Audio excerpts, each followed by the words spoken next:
Hello, everybody. I am John Allen, your host here on Last Week in the Church, the program where we harvest the fruits of the last week in journalism on the Vatican and the global Catholic Church. Here's what we've got for you. We begin this week with personnel is policy, a key, major, towering, hugely significant, mammoth, defining.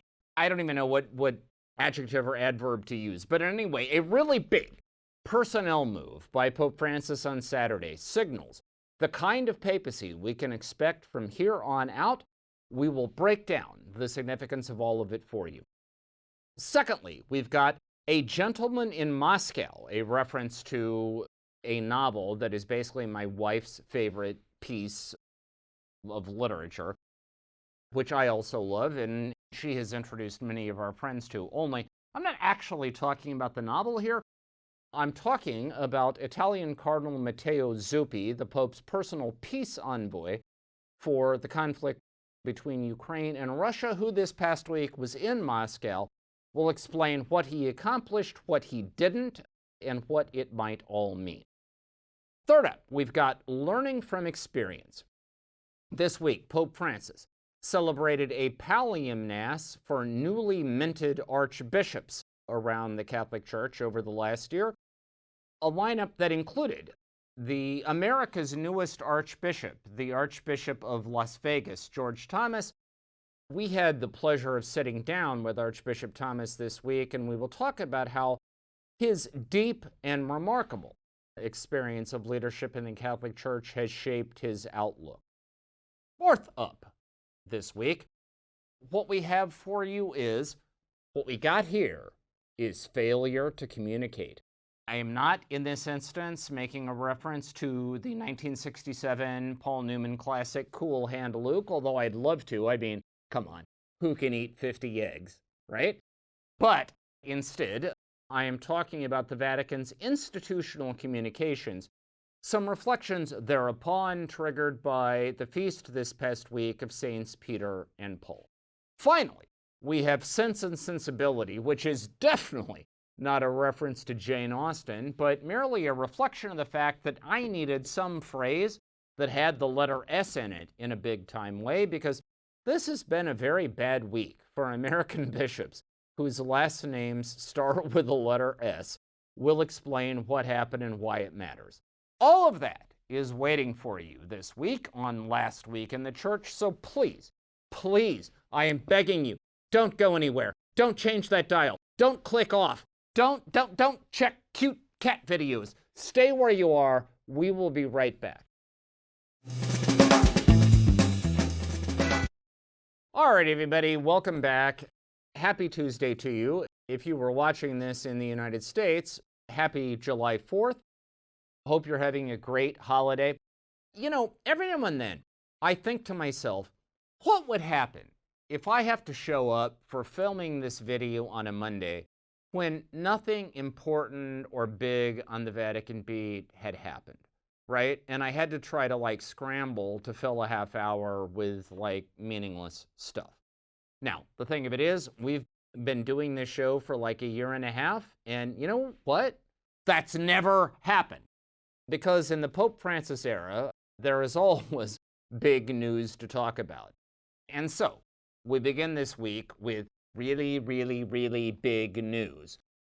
On Saturday, Pope Francis named Argentine Archbishop Victor Manuel Fernandez as the new prefect of the Dicastery for the Doctrine of the Faith, that what used to be called the Congregation for the Doctrine of the Faith, more popularly known as the Holy Office, and once upon a time was also known as La Suprema, meaning the Supreme Department in the Vatican, because it is the Vatican's watchdog agency on doctrine and theology. It is the position once held by Cardinal Joseph Ratzinger for 24 years under Pope John Paul II before he was elected as Pope Benedict XVI.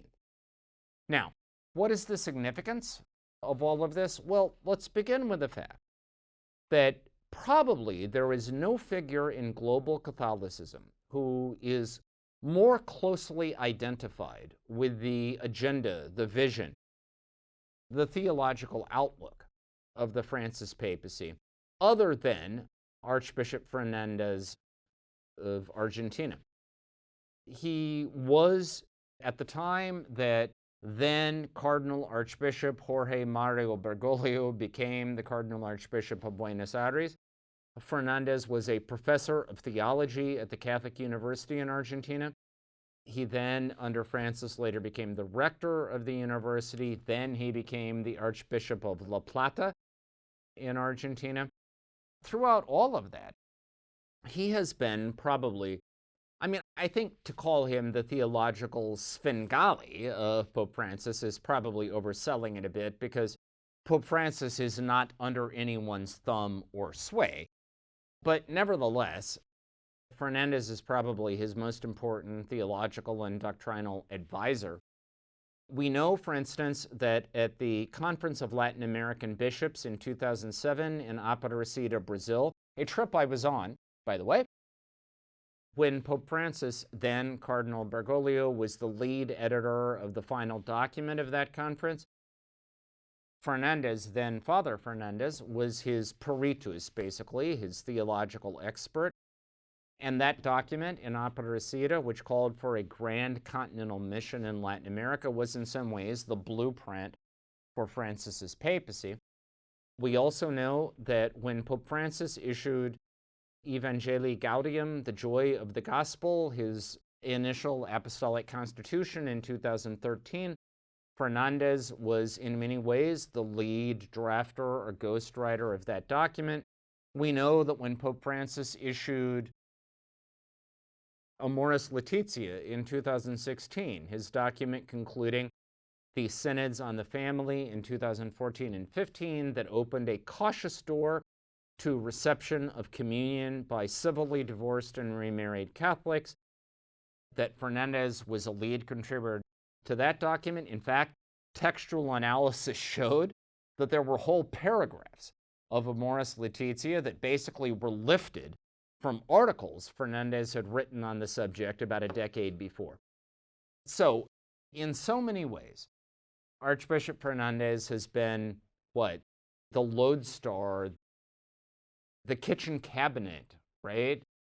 The behind-the-scenes figure for Pope Francis. And now Pope Francis has decided to bring Fernandez out of the shadows and into the light, formally giving him the powers to govern Vatican doctrine that many people had believed that he'd already exercised behind the scenes. I think probably two things should be said about the significance of this appointment. Number one, this clearly is a signal that Pope Francis is aware that the time he may have left as papacy, of course no one knows. He just bounced back from his recent hospitalization in tremendously good shape. He is going to be heading off to Portugal in the first part of August, then Mongolia, then Marseille. In October, he's going to be presiding over a synod of bishops. The October after that, he'll preside over another one. He fully intends to be around in 2025 for the Great Jubilee. However, I think he is also aware that he is closer to the end of his papacy than the beginning. And by naming Fernandez to this critical, important post, it is a way for Pope Francis to say, it's pedal to the metal, ladies and gentlemen. I am not slowing down. I am not backing off. It is going to be full steam ahead, and I am going to make every effort I possibly can to write my agenda, my vision, and my legacy into the institutional DNA of the Catholic Church. Now, the second observation to be made is that it is widely expected that Fernandez is going to become a cardinal the next time Pope Francis holds a consistory, likely to be sometime this year. And assuming that happens, he automatically becomes a leading contender to be Francis's successor. Now, some of you may be saying, well, but wait a minute. Fernandez is very controversial, just as this Pope is controversial. And could you really get 2/3 of a college of cardinals to vote for a controversial figure? Well, that's a legitimate question, but I would point out exactly the same thing was said in 2005 after the death of Pope John Paul II, and that conclave did in fact elect Cardinal Joseph Ratzinger, who had been the theologian-in-chief of John Paul II as his successor as Benedict XVI. So is it totally implausible that the theologian-in-chief of Pope Francis, Fernandez, could potentially be a successor? I don't know how I would set the odds, but I certainly wouldn't say it's completely out of the question. In any event, he becomes a figure to watch. All right. So, second up this week, we've got A Gentleman in Moscow. Again, if you haven't read the book, I really recommend it. Fantastic read.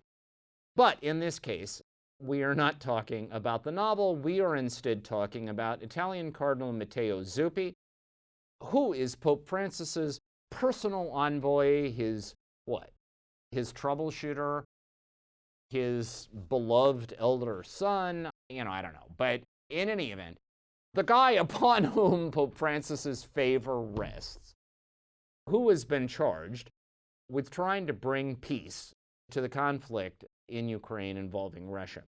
Earlier this month, Zuppi went to Ukraine, where he met President Zelensky and other Ukrainian officials. This past week, he was in Moscow. Now, from a certain point of view, you could say that Zuppi's visit to Moscow was a disappointment. He didn't have the opportunity to meet President Vladimir Zelensky. He was also not allowed to meet Russia's foreign minister, Sergei Lavrov. Instead, he had to content himself with meeting Yuri Ushakov, who is, a special advisor to Putin. And he also met Maria Belova, who is Russia's commissioner for the rights of children. Oh, and by the way, who is also under indictment from the International Criminal Court in The Hague, along with Putin, for allegedly, for removing Ukrainian children from the eastern part of Ukraine that is currently under Russian occupation. The Russians have an explanation for why they did that, but in any event, it is deeply controversial. And so, from a certain point of view, you could say Zuppi was restricted to meeting only B-level figures. The only big fish he met was Patriarch Kirill of the Russian Orthodox Church. And in a statement issued afterwards, the Russian Orthodox said this was a wonderful conversation, but, nothing specific came out of it in terms of a pathway to peace. And once Zuppi got back to Italy over this past weekend, in an interview with Italian media, he said, look, we didn't come up with any particular design for peace. There's no sign of an end to hostilities. We were focused on humanitarian questions, and that's pretty much it. And I would also point out that while Zuppi was in Moscow, that very same day, there was renewed fighting around Bakhmut between the Ukrainians and the Russians. The Russians launched new drone strikes in Ukraine, and Lavrov, the Russian foreign minister, gave an interview in which he said the short-lived insurrection by the Wagner Group would mean nothing. The war is going to continue. Our objectives are fixed, and that's it. So from a certain point of view, you could say, what the hell? That the Pope's peace initiative here is a complete failure. Well, is it? Because here's the thing. Zuppi has now been to both Kiev and Moscow. He has established lines of communication with principals or near principals on both sides of this conflict. Now, right now, it doesn't look like either Ukraine or Russia is interested in peace. But is that forever? Battlefield conditions, geopolitical conditions, economic and strategic considerations may at some point change that calculus. One side or the other may suddenly become interested in peace. And you know who's paid their dues as a potential mediator? You know who's been there all along and made it clear that they want to be part of a solution? The Vatican. So, look, right now, today, is the Pope waving a magic wand and making this war go away? No, and neither is his envoy, Cardinal Zuppi. But are they trying to pay their dues so that if a moment comes where they could be part of some constructive solution? Yeah, I'd say they are. We'll see what happens. But in any event, the one thing you cannot accuse the Vatican under Pope Francis of doing is throwing in the towel. They're not going away, and they're not going anywhere. All right, third up this week, we've got learning from experience. So this past week was the great feast of Saints Peter and Paul, and the traditional thing that happens on that day is that the Pope celebrates a Mass where he blesses the pallium, that is the woolen stole that archbishops wear as a symbol of their authority. And so all the newly christened archbishops from around the world are supposed to show up. One of them was the newly christened Archbishop of Sin City in the United States. That's Archbishop George Leo Thomas of the newly minted Archdiocese of Las Vegas. It was just created as an archdiocese on May 30th.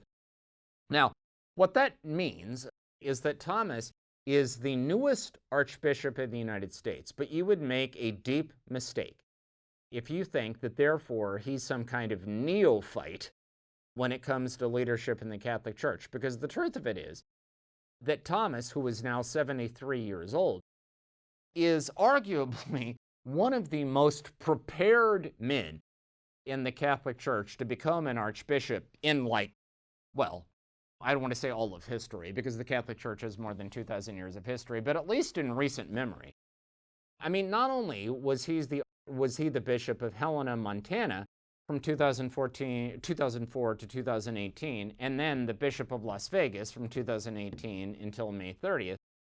But he was also the Vicar General in the Archdiocese of Seattle under 3 different archbishops. He served Raymond Hunthausen, Thomas Murphy, and Alexander Brunet. I mean, in other words, this guy has pretty much seen it all. And we had the opportunity, my wife Elise and I had the opportunity to sit down with him the day after the Pallium Mass here in Rome to sort of talk about what he has learned from that vast experience. And I asked him about what he garnered from serving under Archbishop Hunthausen in Seattle. Now, Hunthausen, in his day, was a kind of lightning rod, right? He was seen as a liberal maverick. At one point, he actually refused to pay half of his income tax because he said he didn't want to fund the stockpiling of nuclear weapons during the Cold War. He was the subject of an apostolic visitation decreed by the Vatican for alleged violations of church doctrine. He was assigned a very young Donald Wuerl, the future Cardinal Archbishop of Washington, D.C., as an auxiliary bishop who had certain of the archbishop's powers invested in him, especially when it came to doctrinal life. The whole Hunthausen situation became a big mess that seeded tensions between Rome and the American Church for a long time. So I asked Archbishop Thomas, what did you learn from all of that? And you know, what he said was, like, first of all, deep admiration for Hunthausen personally. Said the guy, you'll never meet a holier figure. He said that one time he actually went into the rectory. It was like a Saturday night or something, right? Downtime. And he knocked on the Archbishop's door and said, hey, Archbishop, what are you up to? And the answer is, I'm just sitting here letting Jesus love me. The thing of it is, he meant it, okay? It wasn't like fake. It wasn't saccharine piety. It was something that genuinely came from deep within his heart and his soul. At the same time, Thomas had to admit that Hunthausen was a bit of a political naif, a guy who didn't really think beyond the boundaries of his own diocese, didn't think about what he was doing, how what he was doing was playing in the global church or specifically with Rome. And Thomas admitted that his basic lesson from all of this was you ignore Rome at your own peril, especially as a sitting Catholic archbishop. And one of the interesting consequences of that is, of course, we're in a very different time now, right? I mean, Hunthausen's controversies were under John Paul II in the 80s and 90s. Today, the controversies having to do with Rome are more around Pope Francis. But Thomas has drawn the conclusion that communion with the See of Peter, communion with Rome, regardless of who the Pope is, whether he skews right or left, whatever his agenda is, that communion with the See of Peter is a defining feature of what it means to be a leader in the Catholic Church. And he has stressed that. And so Vegas, as opposed to many other parts of the Catholic Church in the United States or elsewhere, has never been a focal point of controversy, either for or against Pope Francis, because his philosophy is, Pope's the Pope, ladies and gentlemen, and part of the Catholic deal is accepting that. Anyway, our interview with Archbishop Thomas is on the Crux site. I recommend you read it. He is a fascinating and, I think, tremendously charming and edifying guy. So go see what he had to say. All right, fourth up this week. What we got here is failure to communicate.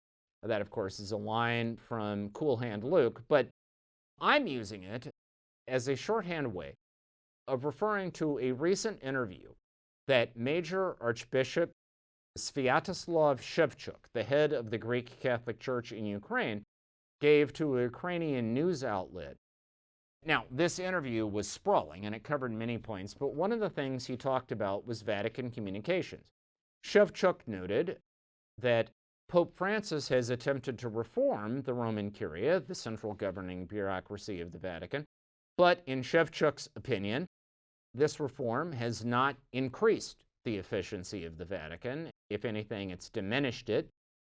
And he talked about how one of the areas where you see the new weakness of the Vatican is with communications. He said that in the old days, if there was something the Pope said or did that was confusing, you could go to the Vatican spokesman and get some kind of clarification. Now, he said, that's impossible because Pope Francis basically wants to be his own spokesman. Now, what this set me thinking was that John Paul II, back in the day, when he was elected, famously said that in the modern age, he felt that he had to be not merely the successor of St. Peter as the governor of the Universal Church, but also St. Paul as the chief evangelist and missionary of the Universal Church. And of course, John Paul did that in multiple ways, from all the apostolic journeys he took, 204 countries that he visited during the course of his papacy, to his interaction with the media and so on. Pope Francis has owned that too, right? I mean, Pope Francis gives like an interview a week. Like, to be honest with you, like 5 minutes before I came here to like film this video, there was another interview that Pope Francis had given to a news outlet in the United Arab Emirates, which unfortunately we're not going to catch up to right now. That'll have to wait for next week. But point is, you know, he's pretty much ubiquitous in terms of his exposure to the media. In other words, modern popes, from John Paul through Francis, including Pope Benedict, have become in many ways extraordinarily effective successors of St. Paul. They're evangelists. They're missionaries. They use the communication tools of their era to try to spread the good news and to try to spread the message that they want to get across to the humanity of their era. However, none of them have really fixed the institutional problem of Vatican communications. In fact, the real issue here is that you've got communications dynamos as popes, but you've got an institutional infrastructure underneath them that is in many ways dysfunctional. And at some point, I guess the point would be that some future pope is going to have to restore a degree of the balance here and be not just the successor of Paul as a missionary and evangelist himself, but also the successor of Peter, that is an administrator and governor who fixes the systemic problem. And if you want it in a nutshell, here's the systemic problem. When we go to the Vatican spokesperson today to ask a question, we're not getting that answer from the Pope. We're getting it from the head of the dicastery of communications and then the sostituto, that is the number two official in the Secretary of State, because the papal spokesman has no direct access to the Pope. That's a ridiculous and silly way of doing business. At some point, it's going to have to be fixed. All right, finally this week, Sense and Sensibility. We have two bishops in the United States whose last names begin with S, who have not really had the best of weeks. So I'm talking about Bishop Richard Sticca in the Diocese of Knoxville, Tennessee, who was forced to resign 10 years ahead of the normal retirement age because of controversy surrounding his handling of sexual abuse allegations against clergy, which include at least 2 different lawsuits, and also complaints from his own priests that he was a kind of tin-horn dictator. A couple of years ago, his priests wrote to the Vatican pleading for what they described as merciful relief from his administration. All that triggered an apostolic investigation, which this past week ended in Sticka's departure. Bishop Sticka, by the way, is basically the BFF, that is a close personal friend of Cardinal Justin Regali, former Vatican bigwig, former Archbishop of St. Louis, and then Cardinal Archbishop of Philadelphia, recently named by an expert Vatican correspondent, me, as at one time the most influential American ever in the Vatican. And so Sticka is also, in a certain sense, remembrance of things past, right? Now, the other American bishop, whose last name begins with S, who was in hot water this past week, Bishop Joseph Strickland of the Diocese of Tyler in Texas, probably the most outspoken American bishop as a critic of Pope Francis. This week, the Diocese of Tyler acknowledged that Bishop Strickland also has been the target of an apostolic investigation from the Vatican. They would not disclose who led that apostolic investigation, what prompted it, what its outcome was, or what it might produce. But let's put it this way. If you are a sitting bishop and there's an unexplained apostolic visitation of your diocese, odds are that's not really good news.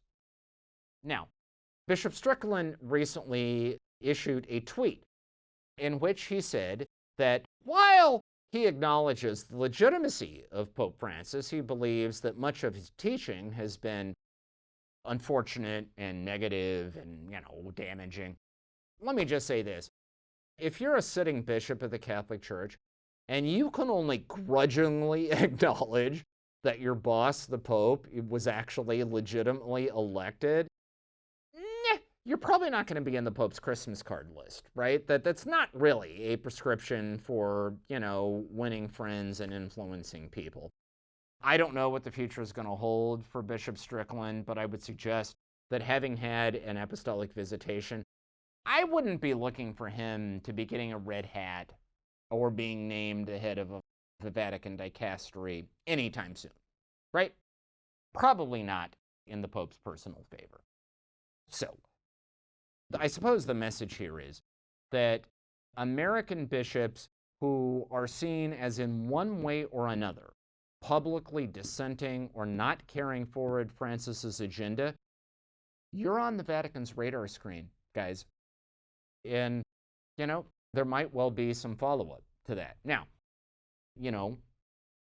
whether that is good or bad, whether that is healthy or not for the fate of the universal church, that's a different question. But I would just say that if you want to be an American bishop and you want to publicly beat the Pope about the head and shoulders, don't think that that is going to go entirely without consequence. All right, that is our show for this week. You can find full coverage of all these stories on the Crux site. Again, that is cruxnow.com, cruxnow.com. When you're there, I would remind you, we are continuing our GoFundMe fundraising campaign on behalf of our managing editor, Charles Collins, who is continuing to struggle with a severe health crisis. If you can help Charlie, his wife Claire, and their boys out, we would all be deeply grateful. You will find full information on the site. We will be back here next week, same bat time, same bat channel. In the meantime, have a fantastic and blessed week, and we will talk to you again very soon.